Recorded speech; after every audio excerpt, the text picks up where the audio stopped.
Hi friends, Ayyanar துணையில் நாளைக்கு என்ன நடக்க போகுதுன்னு பார்க்கலாம். வாங்க வீடியோக்குள்ளே போகலாம். நம்ம சேனல் இன்னும் சப்ஸ்கிரைப் பண்ணாதவங்க சப்ஸ்கிரைப் பண்ணிக்கோங்க. கார்த்திகா சேரன் மாமாவோட பேசிகிட்டு இருக்கிறாங்க. சேரன் என்னதான் வெளியே போ கார்த்திகா, உனக்கு கல்யாணம் ஆயிடுச்சுல்ல, இனிமேல் இந்த வீட்டுக்கு வரக்கூடாது அப்படின்னு சொன்னாலும் கார்த்திகா இல்லை மாமா, கொஞ்ச நேரம் நான் உன்னை பார்த்து பேசிட்டு போகலான்னு தான் வந்தேன், அதான் எனக்கு கல்யாணம் ஆயிடுச்சுல்ல அப்படின்னு சொல்லிட்டு இருக்கிறப்போ கார்த்திகாவோட வீட்டுக்காரர் கார்த்திகாவை காணான்னு சொல்லி வந்துடுறாரு. வர்றப்ப இவங்க ரெண்டு பேர் பேசுகிறத எதேச்சியாக நின்று கேட்குறாரு. பேச்சு சுவாரஸ்யமாக இருக்கவே அவர் நின்று கேட்டுட்ருக்காரு. அப்போ அவருக்கு புரிஞ்சிருது கார்த்திகாவும் சேரனும் ரெண்டு பேரும் லவ் பண்ணாங்க. கல்யாணத்துக்கு முன்னாடி வந்தது சேரன் கல்யாணம் வேண்டான்னு சொல்லி அனுப்பி வச்சது எல்லாம் தெரிஞ்சுக்கிறாரு. இவர் நிற்கிறத சேரனும் பார்த்துட்டு வாங்க வாங்க உள்ளே வாங்கன்னு கூப்பிட்றாங்க. ரெண்டு பேர்த்துக்கும் ஷாக் ஆகிடுது. கார்த்திகாவுக்கும் சேரனுக்கும் அவருக்குமே ஷாக் ஆகிடுது.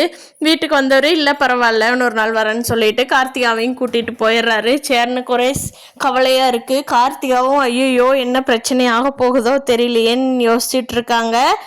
இங்கே நிலாவுக்கு இன்டர்வியூ போன இடத்துல நிலா செலக்ட் ஆகிடுறாங்க. ரெண்டு பேர் ஃபைனல் ரவுண்டு வச்சதில் நிலாவுக்கு ரொம்ப சந்தோஷம். அந்த சந்தோஷத்தில் சோழன் கட்டி பிடிக்க போகிறாங்க. நிலா கொஞ்சம் தயங்குறாங்க. அப்போ சோழன் சொல்கிறாரு, ஏங்க நீங்கள் தானே சொன்னீங்க ஜெயிச்சிட்டா என்ன ஃப்ரெண்ட்ஷிப்பாக ஏற்றுக்கிறேங்கன்னு அப்படின்னு சொல்லிட்டு நிலாவும் ஓகேன்னு சொல்லி ரெண்டு பேரும் இப்போ தான் கட்டி பிடிச்சிக்கிறாங்க.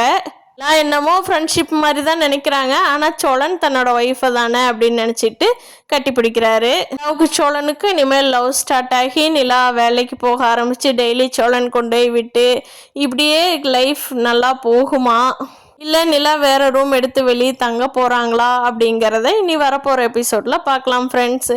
இங்கே கார்த்திகா வீட்டில் ஏதாவது பிரச்சனை வருதா என்னங்கிறதையும் அடுத்தடுத்த எபிசோடில் பார்க்கலாம். இந்த வீடியோ பிடிச்சிருந்தா லைக் பண்ணிக்கோங்க. நீங்கள் என்ன நினைக்கிறீங்கன்னு கீழே கமெண்ட் பண்ணுங்கள். தேங்க்யூ.